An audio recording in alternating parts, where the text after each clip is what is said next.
എല്ലാ കൂട്ടുകാർക്കും പുതിയൊരു വീഡിയോയിലേക്ക് സ്വാഗതം. നമ്മൾ ഇന്ന് ഇതുവരെ കഴിച്ചിട്ടില്ലാത്തവർ ഉറപ്പായും ട്രൈ ചെയ്യുകയും അതുപോലെ തന്നെ വീട്ടിൽ ഉണ്ടാക്കി ശീലമില്ലാത്തവർക്ക് ഉണ്ടാക്കി നോക്കുകയും ചെയ്യാൻ വേണ്ടിയിട്ട് നല്ല അടിപൊളി ഒരു അച്ചാറിന്റെ റെസിപ്പിയാണ് കേട്ടോ ഷെയർ ചെയ്യുന്നത്.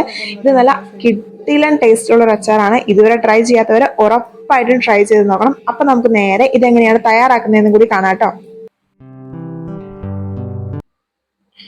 അപ്പോൾ ഇത് നമ്മുടെ അച്ചാർ റെഡിയാക്കി എടുക്കാനായിട്ട് ഞാനൊരു പാൻ അടുപ്പത്തേക്ക് വെച്ച് കൊടുത്തിട്ടുണ്ട്. പാൻ ഒന്ന് നന്നായിട്ട് ചൂടായി വരുന്ന സമയത്ത് അതിനകത്തേക്ക് നല്ലെണ്ണ ചേർത്ത് കൊടുക്കുന്നുണ്ട് കേട്ടോ. നല്ലെണ്ണയിൽ അച്ചാർ തയ്യാറാക്കുന്നതാണ് നമുക്ക് കേടുകൂടാതെ കുറച്ചധികം നാൾ ഇരിക്കുന്നത് കേട്ടോ. അപ്പം നല്ലെണ്ണ നല്ലപോലെ ചൂടായി വരുന്ന സമയത്ത് അതിലേക്ക് 2 ടീസ്പൂൺ അളവിൽ കടുക് ഇട്ട് കൊടുത്തിട്ടുണ്ട്. കടുക് നന്നായിട്ട് പൊട്ടി വന്നതിന് ശേഷം നമുക്കതിനകത്തേക്ക് വെളുത്തുള്ളി ഇട്ട് വഴറ്റിയെടുക്കണം. ഞാനിവിടെ ഒരു 70 ഗ്രാം അളവിലുള്ള വെളുത്തുള്ളിയാണ് കേട്ടോ എടുത്തേക്കുന്നത്. ഇത് നമുക്ക് ഇട്ട് കൊടുത്ത് നല്ല രീതിയിലൊന്ന് വഴറ്റിയെടുക്കണം. നല്ലപോലെ ഇതിനകത്ത് വെള്ളമൊക്കെ പോയി നന്നായിട്ട് ഉണങ്ങി വന്നിട്ടുണ്ടെങ്കിൽ മാത്രമാണ് കേട്ടോ നമ്മുടെ അച്ചാർ നന്നായിട്ട് കേടുകൂടാതെ കുറച്ചധികം നാൾ നമുക്ക് സൂക്ഷിക്കാനായിട്ട് പറ്റത്തുള്ളൂ. അപ്പോൾ നമ്മൾ ചെറിയ തീയിൽ വെച്ചിട്ട് അതിൻ്റെ നല്ല പോലെ വെള്ളമൊക്കെ കളഞ്ഞ് അതിൻ്റെ ആ ഒരു പൊട്ടലൊക്കെ നന്നായിട്ട് കുറയുന്നത് വരെ നമുക്കിങ്ങനെ ഇളക്കി കൊടുക്കാം. അപ്പോൾ നമ്മുടെ വെളുത്തുള്ളിയുടെ പൊട്ടലൊക്കെ കുറഞ്ഞിട്ടുണ്ട്. അതുപോലെ തന്നെ അതിൻ്റെ കളറൊക്കെ മാറി ഒരു ലൈറ്റ് ഗോൾഡൻ കളറിലേക്ക് മാറി തുടങ്ങിയിട്ടുണ്ട്. ഈ സമയത്ത് നമുക്കിതിനകത്തേക്ക് ചെറുതായിട്ട് കനം കുറച്ച് അരിഞ്ഞു വെച്ചിരിക്കുന്ന ഇഞ്ചിയും കൂടെ ചേർത്ത് കൊടുക്കട്ടെ. ഞാനൊരു 30 ഗ്രാം അളവിലാണ് ഇഞ്ചി എടുത്തേക്കുന്നത്. ഇനി നമുക്ക് അതും കൂടി ഇതിലേക്ക് ഇട്ട് കൊടുത്തിട്ട് ആ ഇഞ്ചി നമുക്ക് ഇതുപോലെ തന്നെ നന്നായിട്ടൊന്ന് വഴറ്റിയെടുക്കണം കേട്ടോ. അപ്പം നമുക്ക് ഞാൻ ഇഞ്ചിയും കൂടെ ഒന്ന് വഴറ്റിയെടുക്കാം.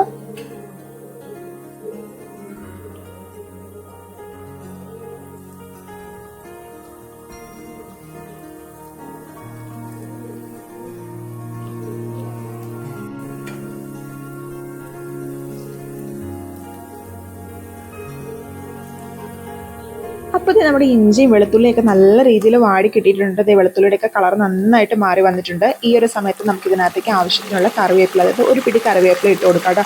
കറിവേപ്പില കുറച്ച് കൂടുതലുണ്ടെങ്കിൽ അച്ചാറിന് നല്ലൊരു സ്മെല്ലൊക്കെ കിട്ടും. അതുകൊണ്ട് വേണമെന്നുണ്ടെങ്കിൽ നമുക്ക് കുറച്ച് അധികമായിട്ടും ചേർത്ത് കൊടുക്കാം കേട്ടോ. അപ്പോൾ കറിവേപ്പിലയും ഇട്ട് കൊടുത്തതിന് ശേഷം അത് നല്ലപോലെ നമുക്ക് വറുത്തെടുക്കണം കേട്ടോ. കറിവേപ്പിലയിൽ ഈർപ്പമൊക്കെ കംപ്ലീറ്റ് ആയിട്ട് പോകണം. അപ്പം നമ്മൾ അതും കൂടി നല്ല രീതിയിലൊന്ന് വറുത്തെടുക്കുവാണേ. അപ്പോൾ നമ്മുടെ കറിവേപ്പിലയൊക്കെ നന്നായിട്ട് വറുത്ത് കിട്ടിക്കഴിയുമ്പോൾ നമുക്ക് ഇതിനകത്തേക്ക് ആവശ്യത്തിനുള്ള മസാലകൾ ചേർത്ത് കൊടുക്കാം. അപ്പോൾ നമ്മൾ ആദ്യം ഇതിനകത്തേക്ക് ചേർത്ത് കൊടുക്കാൻ പോകുന്നത് കായവും അതുപോലെ തന്നെ ഉലുവ പൊടിച്ചതുമാണ് കേട്ടോ. കായം നമ്മൾ 1 സ്പൂണും അതുപോലെ തന്നെ ഉലുവ പൊടിച്ചത് ഒരു 1.5 സ്പൂണും നമ്മൾ ചേർത്ത് കൊടുക്കുന്നുണ്ട്. ഒരുപാടായി പോകരുത് ഉലുവ അധികമായിട്ടുണ്ടെങ്കിൽ ചെറുതായിട്ടൊരു കയ്പ്പ് നമുക്ക് ഫീൽ ചെയ്യും കേട്ടോ. അതുപോലെ തന്നെ കായം നമ്മളിവിടെ പൊടിയാണ് ചേർത്ത് കൊടുത്തേക്കുന്നത്. കട്ടയാണെന്നുണ്ടെങ്കിൽ അത് വറുത്ത് പൊടിച്ചിട്ട് വേണം ചേർത്ത് കൊടുക്കാനായിട്ട്. അതിനുശേഷം നമ്മൾ ഇതിനകത്തേക്ക് ആവശ്യത്തിനുള്ള പൊടികൾ ചേർത്ത് കൊടുക്കുകയാണ്. നമ്മളിവിടെ 5 ടേബിൾ സ്പൂൺ അളവിൽ കാശ്മീരി മുളക് പൊടിയും 1 ടേബിൾ സ്പൂൺ അളവിൽ സാധാരണ എരിവുള്ള മുളക് പൊടിയും 1 ടീസ്പൂൺ അളവിൽ മഞ്ഞൾപ്പൊടിയാണ് കേട്ടോ ചേർത്ത് കൊടുത്തേക്കുന്നത്. നമ്മുടെ എരിവിനനുസരിച്ച് ഇത് മാറി അഡ്ജസ്റ്റ് ചെയ്ത് നമുക്ക് കൊടുക്കാവുന്നതാണ് കേട്ടോ. മുഴുവനും വേണമെങ്കിൽ കാശ്മീരി കൊടുക്കാമില്ല എന്നുണ്ടെങ്കിൽ കുറച്ചും കൂടി എരിവുള്ള മുളക് പൊടി കൂട്ടി കൊടുക്കാം. അതൊക്കെ നമ്മുടെ ഒരു ടേസ്റ്റിനനുസരിച്ച് അഡ്ജസ്റ്റ് ചെയ്യാവുന്നതാണ് കേട്ടോ. അപ്പോൾ ഇത് നമ്മുടെ മുളക് പൊടിയൊക്കെ ഇട്ട് കൊടുത്ത് നമ്മൾ ജസ്റ്റ് ഒന്ന് ചൂടാക്കി എടുക്കുവാണെങ്കിൽ അപ്പോൾ നന്നായിട്ട് ഒന്ന് ചൂടായി വന്ന് കഴിയുമ്പോൾ നമുക്ക് ഇതിനകത്തേക്ക് ആവശ്യത്തിനുള്ള വിനാഗിരി ചേർത്ത് കൊടുക്കാം.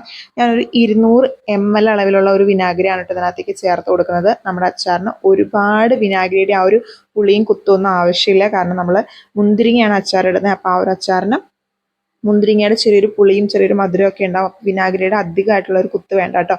അപ്പോൾ നമുക്ക് ഇതിനകത്തേക്ക് നേരെ നമ്മുടെ വിനാഗിരി ഒഴിച്ചു കൊടുക്കാം കേട്ടോ.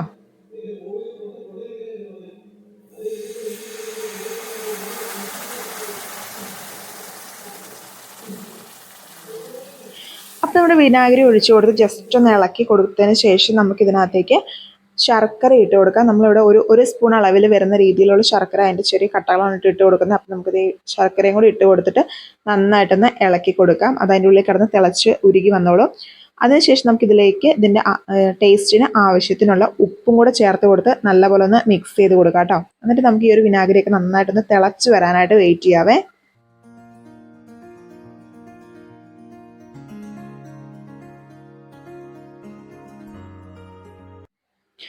അപ്പോൾ അതേ നമ്മുടെ ആ ഒരു വിനാഗിരിയൊക്കെ നല്ല രീതിയിൽ തിളച്ച് വന്നിട്ടുണ്ട് കേട്ടോ. അപ്പോൾ ഈ ഒരു സമയത്ത് നമുക്ക് ഇതിനകത്തേക്ക് മുന്തിരി ചേർത്ത് കൊടുക്കാം. നമ്മളിപ്പോൾ ഇവിടെ ജ്യൂസ് മുന്തിരിയാണ് കേട്ടോ എടുത്തേക്കുന്നത്.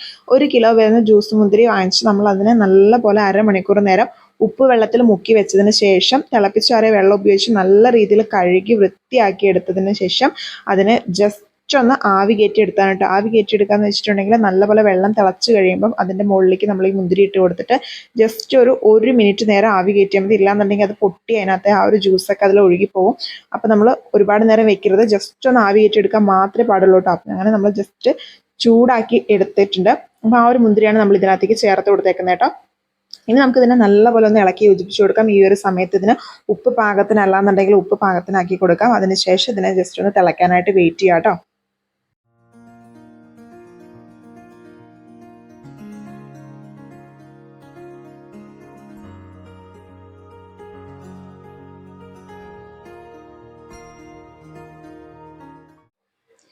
അപ്പോൾ നമ്മുടെ മുന്തിരിയൊക്കെ നല്ല രീതിയിൽ തിളച്ച് തുടങ്ങിയിട്ടുണ്ട് കേട്ടോ. അപ്പോൾ ഇതിങ്ങനെ തിളച്ച് തുടങ്ങുന്ന സമയത്ത് നമ്മുടെ മുന്തിരിയൊക്കെ പതുക്കെ പൊട്ടി തുടങ്ങും. അപ്പോൾ അതിൻ്റെ ഉള്ളിൽ നിന്ന് ആ ഒരു ജ്യൂസൊക്കെ നമ്മുടെ ഈ ഒരു അച്ചാറിലേക്ക് ഇറങ്ങും കേട്ടോ. അപ്പോൾ നമ്മുടെ മുന്തിരിയുടെ ജ്യൂസും കൂടി ഇറങ്ങുമ്പോൾ ഉള്ള ആ ഒരു ചെറിയൊരു പുളിയും ചെറിയൊരു മധുരവും ഒക്കെ ചേർന്നിട്ടുള്ള നല്ല അടിപൊളി ഒരു ടേസ്റ്റാണ് ഈ ഒരു അച്ചാറിന്.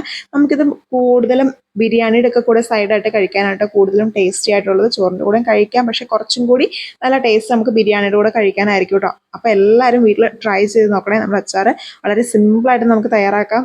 വളരെ പെട്ടെന്ന് തന്നെ റെഡിയാക്കാൻ പറ്റുന്ന ഒരു അച്ചാറാണ്. അതുപോലെ തന്നെ നമുക്ക് ഒരുപാട് ഇൻഗ്രീഡിയൻസോ കാര്യങ്ങളോ ഒന്നും ആവശ്യമില്ല. എല്ലാവരുടെയും വീട്ടിൽ ഉണ്ടാകുന്ന സാധനങ്ങൾ മാത്രമേ നമ്മൾ ഇതിനായിട്ട് യൂസ് ചെയ്യേണ്ടി വരുന്നുള്ളൂ കേട്ടോ. അപ്പോൾ എല്ലാവരും ട്രൈ ചെയ്ത് നോക്കുക. അതിനുശേഷം നിങ്ങളുടെ അഭിപ്രായങ്ങളും അറിയിക്കുക കേട്ടോ. അപ്പോൾ നമ്മുടെ റെസിപ്പീസൊക്കെ ഇഷ്ടപ്പെടുകയെന്നുണ്ടെങ്കിൽ ലൈക്ക് ചെയ്യാനും ഷെയർ ചെയ്യാനും അതുപോലെ തന്നെ നമ്മുടെ ചാനൽ സബ്സ്ക്രൈബ് ചെയ്യാനും ഒന്നും മറക്കരുത്.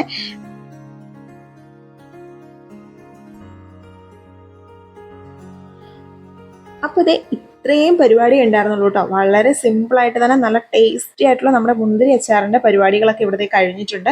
അപ്പോൾ ഇനി നമുക്ക് ഇതിൻ്റെ തീയൊക്കെ ഓഫ് ചെയ്ത് കൊടുത്തതിന് ശേഷം നല്ലപോലെ ഒന്ന് തണുത്ത് കഴിയുമ്പോൾ ഇതിനെ നമുക്കൊരു ബോട്ടിലേക്ക് മാറ്റി വയ്ക്കാം. അതിനുശേഷം നല്ല ഉണങ്ങിയ സ്പൂണൊക്കെ ഉപയോഗിച്ചാണ് നമ്മളത് കോരിയെടുക്കുന്നതെന്നുണ്ടെങ്കിൽ നമുക്ക് കുറച്ചധികം ദിവസം തന്നെ ഇത് വെച്ച് ഉപയോഗിക്കുകയും ചെയ്യാം കേട്ടോ.